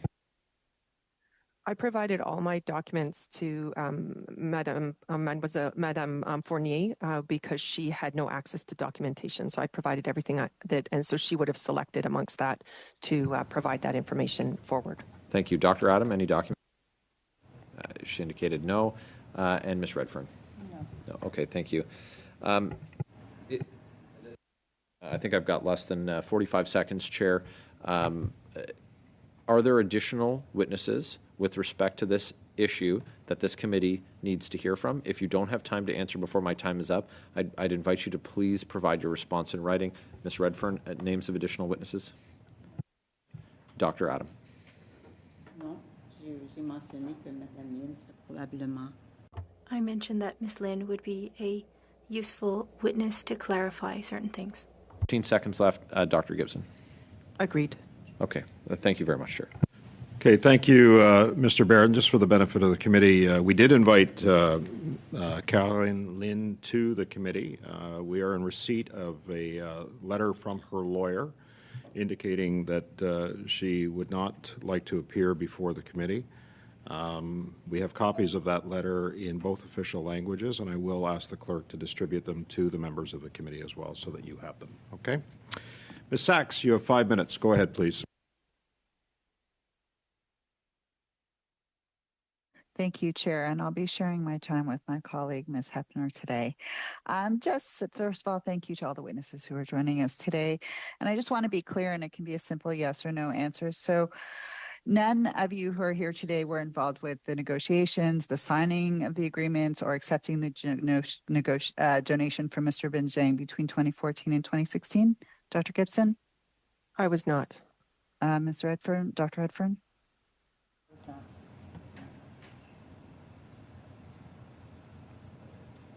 Ms. Adam? I'm No. not hearing anything from the floor. No. Okay, thank you. All right, so we've established that. And we'll go a little further. If we can, the Right Honorable David Johnston, who is a member of the foundation, was he a board member at that time? Was he part of that process? To your knowledge, yes or no is fine. Or Ted I'm not aware. Johnston. I think Dyane may have information. I just like we're referring to David Johnston or Ted Johnston. David Johnston, the Right Honorable David Johnston. I don't know. I don't know. Okay. It was before my time. Okay, that's fine. So thank you. So essentially, as this crisis that you've described came up, you were referring to documents and information that had been from 7 years prior, correct? That's correct. Okay, so the same documents that we've also seen in committee and that have been reported elsewhere. So the frame of reference had nothing to do with your time on the board in making those decisions. It had to do with decisions made previous to your involvement in the administrative decision-making of the foundation. That's correct. And we would not have had access to all of the information that we would have needed. That's why we're seeking an independent review. Okay, so would you call this a foreign interference issue or a governance issue? On that, the idea, exactly what Dr. Gibson said, the Microphone, please. What were the facts so that we could decide what it was, if the foundation had made any errors. The idea was to look into the issue and correct if there were issues to be corrected. So to pass judgment now it would not be right. Okay, so c'était tout l'objectif. It was the goal of an independent and exhaustive audit so that the current fiduciaries, because we were responsible of the foundation and that file. And that was the position of the directors and the administrators. I understand. Okay. I think we were clear here that the board wanted to go in one direction, it couldn't go in another direction faced with that deadlock. That's why potentially you're here today. Chair, I don't have more questions. I'm going to pass it to my colleague, Ms. Hepner, now to continue, if I may. Minute and 40 seconds, Ms. Hepner. Go ahead, please. Thank you, Chair. I would like to use this time to move a motion. I gave notice on May 16th, and members should have it in both official languages, that the deadline to submit witnesses for the study on the use of TikTok and its parent company, ByteDance Limited, be 3 days following the adoption of the motion, and that the committee hold one meeting before the end of June at the chair's discretion. I won't belabor the committee with further arguments on this. We've discussed it already at length. I know Mr. Green would like to expand the study to include other social media companies, and I agree. However, I don't think it's too much to ask for 1 day to get this study started with TikTok as the focus, and I hope the committee will quickly accept this motion today. Thank you. Thank you, Ms. Hepner. The motion is in order and has been moved. We're just going to keep the witnesses there. Mr. Green, I see your hand. Go ahead, please. Yeah, given that there's still 2 more speaking spots, I'm going to move to adjourn this debate. Thank you. There's a motion to adjourn debate. It's not debatable. Do I have consensus to do that? No? Okay, Madam Clerk, will you take the vote, please? Vote is that the debate on the motion moved by Ms. Hepner be adjourned. Be adjourned. Mr. Baines. No. Monsieur Fergus. No. Ms. Hepner. No. Madame Koutrakis. No. Ms. Sachs. No. Mr. Barrett. I vote yes to adjourn debate. Monsieur Gourde? Oui. Monsieur Muse? Yes. Monsieur Villemure? Oui. Mr. Green? Yes. 5-5. Okay, and I vote yes. Yeas 6. Okay, thank you. The motion is defeated. On va recommencer. We're going to start again. 2.5 minutes. Mr. Villemure, the floor is yours. Thank you. We're hearing very different versions from Mr. Rosenberg-Johnson and Trudeau, which is completely different from what we've heard from the witnesses today.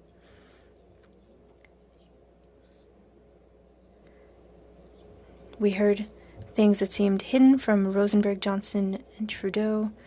We heard that things were not necessarily written to satisfaction. There was governance shown when needed.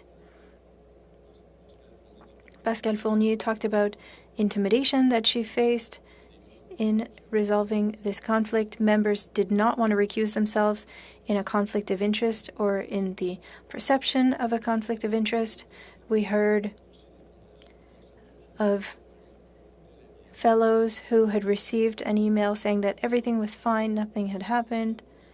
And so I'm hearing from Rosenberg-Johnson and Trudeau that all is well. And I'm hearing from former board members the opposite. Would you like to comment on this, Miss Adam, Miss Redfern, and Miss Gibson? On a juste 1 minute et demie. We only have 1.5 minutes, by the way. I'll speak for myself. I stepped down.